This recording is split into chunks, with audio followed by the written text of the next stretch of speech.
سبحانك يا لا إله إلا أنت الغوث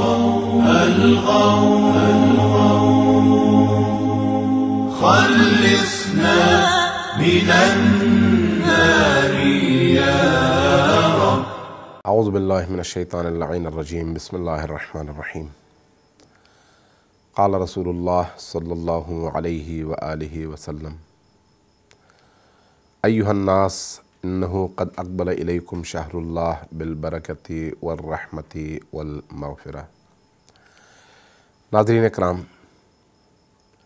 ماہ مبارک رمضان ہمارا موضوع سخن ہے، اور ہم خطبہ شعبانیہ کے حوالے سے گفتگو کر رہے تھے اور یہاں تک پہنچے کہ رسول کریم صلی اللہ علیہ وآلہ وسلم نے فرمایا کہ هو شہر دعیتم الی ضیافت اللہ. یہ وہ مہینہ ہے جب اللہ تبارک و تعالی نے آپ کو اپنے مہمان بننے کی دعوت دی ہے. آپ کے پاس دعوت نامہ پہنچ چکا ہے، دروازے کھل چکے ہیں، رحمتوں، مغفرتوں اور برکتوں کا دسترخوان سج چکا ہے. اب اگر کوئی اس دسترخوان پر آ کر بیٹھتا ہے تو پھر تو وہ سعادت مند ہے، لیکن اگر اس کو یہ توفیق نہیں ملتی تو آپ خود سوچ لیجئے گا کہ کتنا بدقسمت انسان ہوگا جو اللہ کی اس کھلی آفر سے اس انتہائی مقدس اور مکرم مہینے میں محروم رہتا ہے. رسول کریم کیا فرماتے ہیں؟ فرماتے ہیں کہ وَجُعِلْتُمْ فِيهِ مِنْ أَهْلِ كَرَامَةِ اللَّهِ.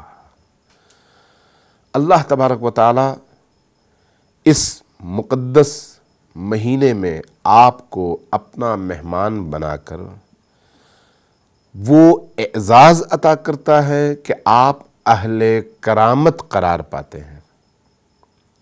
آپ جب کہتے ہیں نا یا کریم، اللہ کی صفات میں سے صاحب کرامت ہونا ہے، اور رسول پاک صلی اللہ علیہ وآلہ وسلم کے ارشاد کے مطابق جن اہل ایمان کو اللہ اس مبارک اور مقدس مہینے میں اپنا مہمان بناتا ہے وہ اہل کرامت قرار پاتے ہیں. ہم ائمہ اطہار کے حوالے سے معتقد ہیں کہ وہ اہل کرامت ہیں، صاحبان کرامت ہیں، کریم النفس ہیں. اللہ تبارک و تعالیٰ کا جو مہمان بنتا ہے وہ بھی صاحب کرامت بنتا ہے. آگے ارشاد فرماتے ہیں کہ انفاسکم فیہ تسبیح.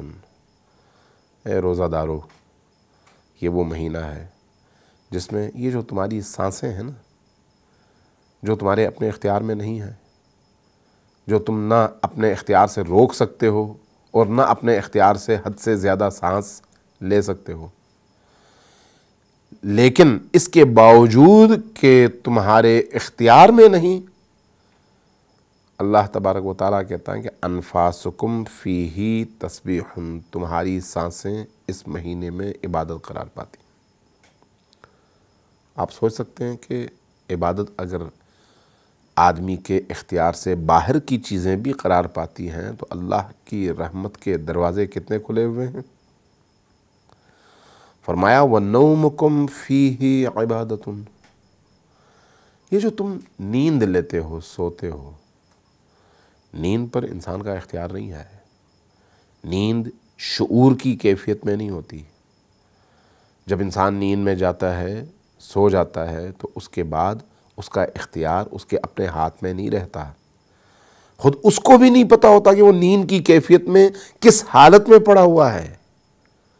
اس لیے نیند کو اخ الموت کہا گیا، موت کا بھائی، کہ جس طرح سے مردہ کو نہیں پتا ہوتا، بے حس ہوتا ہے، اسی طرح سے جو شخص نیند کی کیفیت میں ہو وہ بھی بے حس ہوتا ہے، اپنے آپ سے بے خبر.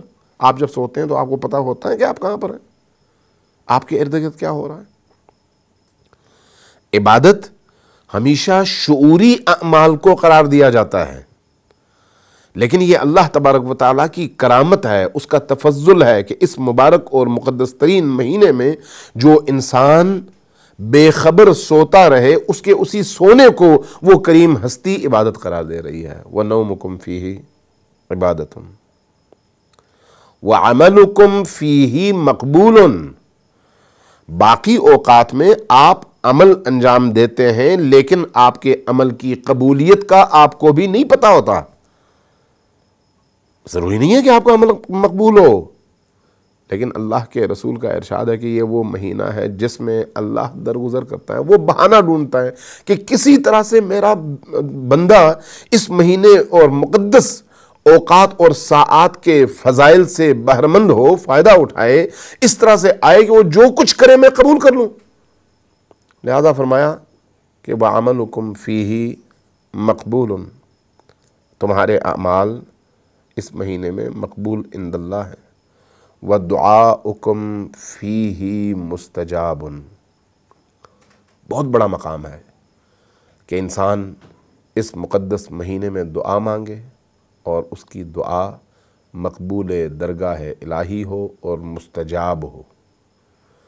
دعاؤں کی استجابت کے لیے جیسے آپ نے دعائے کمیل میں بھی پڑھا ہے اور یقیناً پڑھتے رہتے ہیں، بہت ساری شرطیں ہیں، لیکن اللہ کہتا ہے کہ بھئی اس مہینے میں مانگی گئی دعا قبول ہے، مستجاب ہے، تم مانگ کے تو دکھاؤ، تم مانگنے والے بنو، میں دینے والا ہوں۔ دعا کے والے سے چند نکات اور خدمت میں آپ کے عرض کروں کہ دعا اللہ تبارک و تعالیٰ سے رابطے کا نام ہے، اپنے آپ کو جوڑنے کا نام ہے۔ آپ ایک دفعہ اپنے خالی ہاتھ لیے اللہ کی بارگاہ میں ہاتھ پھیلاتے ہیں اور مانگتے ہیں اور یا رب یا رب کہتے ہیں، اللہ کہتا ہے کہ اگر میرا بندہ اس کیفیت میں میرے پاس آ جائے تو اس کی دعا میں رد نہیں کرتا۔ وَدُعَاؤُكُمْ فِيهِ مستجاب، تمہاری دعائیں اس مہینے میں مستجاب ہیں، چاہے تم کچھ بھی مانگ لو۔ ایسا نہ ہو کہ تم کوئی غلط چیز مانگ لو، لیکن جو بھی ایسی چیز مانگو گے جو تمہاری دنیا اور تمہاری آخرت کے لیے مفید ہوگی، اللہ ہر صورت میں قبول کرے گا، رد نہیں کرے گا۔ وَدُعَاؤُكُمْ فِيهِ مستجاب۔ پھر اس کے بعد فرمایا کہ جب ایسا ہے فَاسْأَلُوا اللَّهَ، اللہ تبارک و تعالیٰ سے مانگو، فَاسْأَلُوا اللَّهَ رَبَّكُمْ، اپنے رب سے، اپنے مربی سے، اپنے پالنے والے سے۔ نبی کریم ارشاد فرماتے ہیں کہ اپنے رب سے، اپنے پالنے والے سے مانگو۔ کیسے مانگو؟ بِنِيَّاتٍ صَادِقَةٍ، سچی نیتوں کے ساتھ، اخلاص کے ساتھ، اپنے وجود کو، تمام تر اپنے وجود کے اندر موجود قدورتوں کو دور کر کے خالص ترین نیات کے ساتھ اللہ کی بارگاہ میں ہاتھ اٹھاؤ۔ جب تم اللہ کی بارگاہ میں اس طرح سے ہاتھ اٹھاؤ گے، سوال پیدا نہیں ہوتا کہ تمہاری دعا مستجاب نہ ہو، تمہاری دعا قبول نہ ہو۔ دعا قبول کیوں نہیں ہوتی؟ کیوں نہیں ہونی چاہیے؟ آپ کسی انسان سے کوئی چیز مانگتے ہیں تو انسان چاہے کتنا ہی امیر ہو، بہرحال جب وہ اپنی دولت میں سے کچھ آپ کو دینا چاہتا ہے تو جتنا حصہ آپ کو دیتا ہے اتنا حصہ اس کی دولت میں سے کم ہو جاتا ہے۔ اس لیے بعض لوگ دیتے ہوئے گھبراتے ہیں کہ ہماری دولت میں کمی ہو جائے گی، لیکن کیا اللہ کی دولت میں کمی ہو سکتی ہے؟ نہیں، اللہ کی دولت میں کبھی بھی کمی نہیں ہوتی۔ اس لیے اس کو کوئی فکر نہیں ہے کہ میں اگر اس کو دوں تو میری دولت میں کمی ہو۔ وہ کیوں نہیں دیتا؟ اس لیے کہ وہ یہ دیکھتا ہے کہ کہیں جو میں اس کو دوں وہ نہ اٹھا سکے تو اس کے نقصان میں ہے۔ لہذا جب آپ اپنی خالص ترین نیتوں کے ساتھ اللہ کی بارگاہ میں ہاتھ اٹھا کر مانگتے ہیں تو اللہ جو آپ کی مصلحت میں ہوتا ہے وہ ضرور دیتا ہے، اور بہت اچھے انداز میں دیتا ہے، اور اتنا ہی دیتا ہے جتنی آپ کی ضرورت ہے، اتنا آپ پر فضل کرتا ہے جتنا آپ اٹھا سکیں، آپ کی توانائیوں سے زیادہ نہیں دیتا کہ کہیں ایسا نہ ہو کہ اس کی دی ہوئی رحمتوں کے بوجھ تلے انسان دب جائے۔ بعض لوگوں کی روح بہت بڑی ہوتی ہے، ان کی گنجائش بہت بڑی ہوتی ہے، اس لیے اللہ ان کو جتنا دیتا ہے وہ اتنا زیادہ اس سے خلق اللہ کی خدمت کرتے ہیں، بندگان خدا کی خدمت کرتے ہیں۔ اللہ کے دیے ہوئے کو اللہ کے بندوں میں بانٹتے ہیں، جتنا وہ بانٹتے ہیں اللہ اتنا زیادہ ان کو دیتا ہے۔ لیکن بعض لوگ احتکار کرتے ہیں۔ احتکار کا مطلب ذخیرہ اندوزی، جو کچھ اللہ دیتا ہے چھپا چھپا کر رکھتے ہیں، اس کے بندوں تک پہنچانے سے گریز کرتے ہیں۔ جب وہ گریز کرتے ہیں تو اللہ بھی کہتا ہے کہ ٹھیک ہے، پھر جتنا تم نے دبا کے رکھا ہے اتنے ہی محدود رہو۔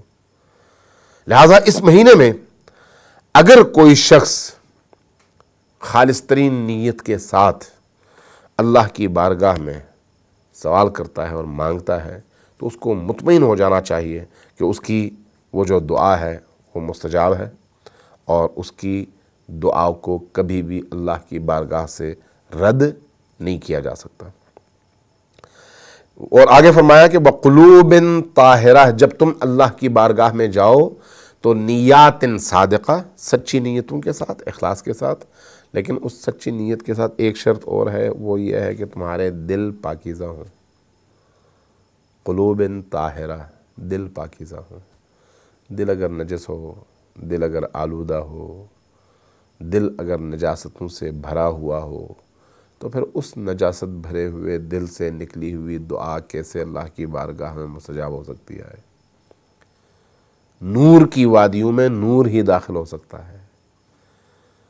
اس لیے اپنی نیات کو بھی پاکیزہ کرو، صادق کرو، اخلاص سے بھرپور بناؤ، اور اس کے ساتھ ساتھ کوشش کرو کہ تمہارے قلوب بھی طاہر ہوں، پاکیزہ ہوں، اور تمہارے قلوب میں کسی طرح کی کوئی گندگی اور کوئی میل موجود نہ ہو۔ اس کے بعد آگے ایک اور جملہ ارشاد فرمایا کہ جب تم اللہ کی بارگاہ میں ہاتھ اٹھاؤ تو کیا مانگو۔ ہم عام طور پر پیسہ مانگتے ہیں، ہم عام طور پر غربت سے نجات مانگتے ہیں، ہم عام طور پر کیا مانگتے ہیں؟ اللہ سے دولت مانگتے ہیں، ہم عام طور پر رشتے مانگتے ہیں، ہم عام طور پر وہ چیزیں مانگتے ہیں جن کا تعلق اسی دنیا سے ہے، اسی دنیا سے۔ یعنی ہماری مانگ اور ہماری دعا کا محور یہ دنیا ہے۔ رسول کریم فرماتے ہیں کہ بھئی تمہاری دعا مستجاب ہے، جب تمہاری دعا مستجاب ہے تو وہ مانگو جو تمہارے لیے دنیا و مافیہ سے بہتر ہو۔ وہ پیسہ نہیں ہے، وہ بچے نہیں ہے، وہ دولت نہیں ہے، وہ بڑا گھر نہیں ہے، وہ بڑی گاڑی نہیں ہے، وہ دنیا کی آلائشات نہیں ہے، وہ مٹیریل نہیں ہے، مادہ نہیں ہے۔ پھر کیا مانگو؟ رسول کریم فرماتے ہیں کہ فَاسْأَلُوا اللَّهَ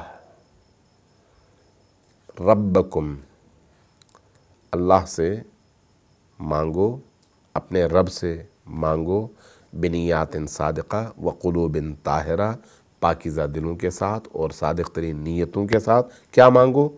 ان یوفقکم، کہ اللہ تمہیں کامیاب فرمائے، تمہیں توفیق دے۔ یوفقکم یعنی توفیق دے۔ کس چیز کی توفیق دے؟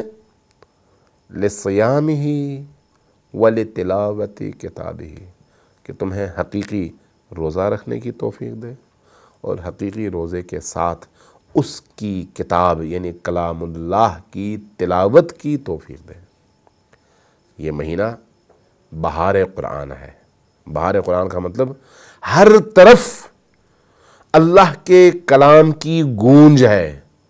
کوئی تلاوت قرآن کے ذریعے یہ کام کرتا ہے، کوئی تراویح کے ذریعے یہ کام کرتا ہے، کوئی کسی اور ذریعے سے کرتا ہے، لیکن آپ دیکھتے ہیں کہ ہر طرف قرآن کی گونج ہے۔